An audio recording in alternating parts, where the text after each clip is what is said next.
Okay, this is going to be my review of the TaoTao 250cc little Chinese four-wheeler, and we'll go into the nameplate on it.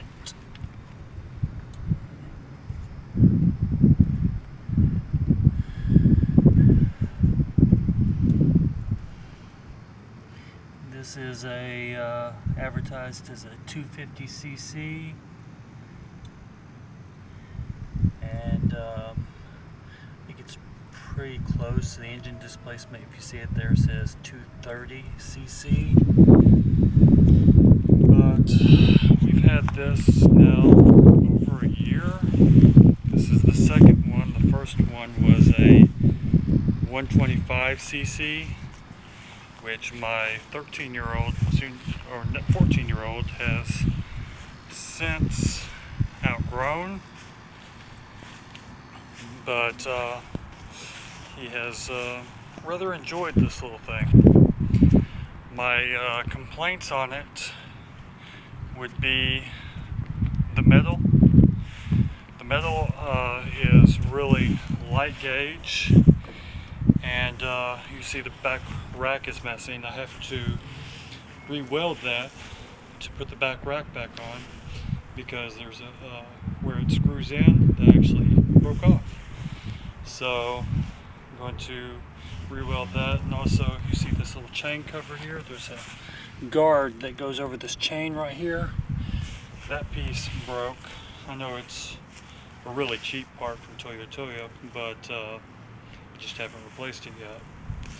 And I don't like the narrow spacing on the back tires. The back tires are more narrowly spaced than the front tires, and this makes it a little bit more top heavy, easier to roll over.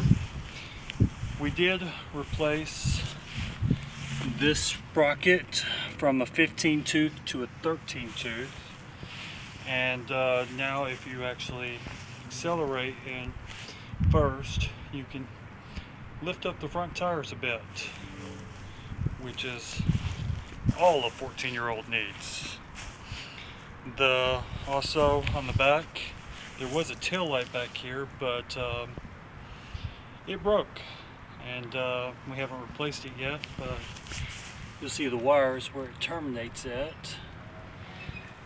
But it was cheap plastic, along with pretty much everything else on this thing. It's fairly cheap, and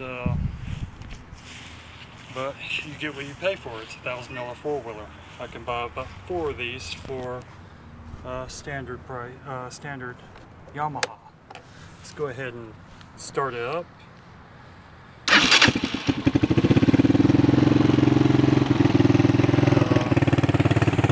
Haven't had any.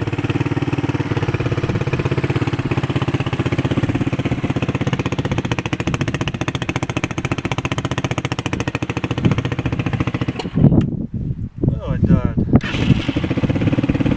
It's cold. Well, I guess the thing's a little cold, but haven't had a problem starting it. It is cold-natured, so see there's a choke right here to apply more choke. Also, what we found is you have to sometimes turn up the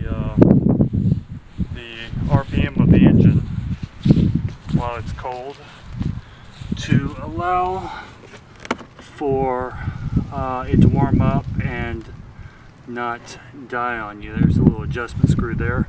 You can easily turn that with your hand. But not a bad little four-wheeler. For as much as we go out to it's used, I would recommend it. If you want,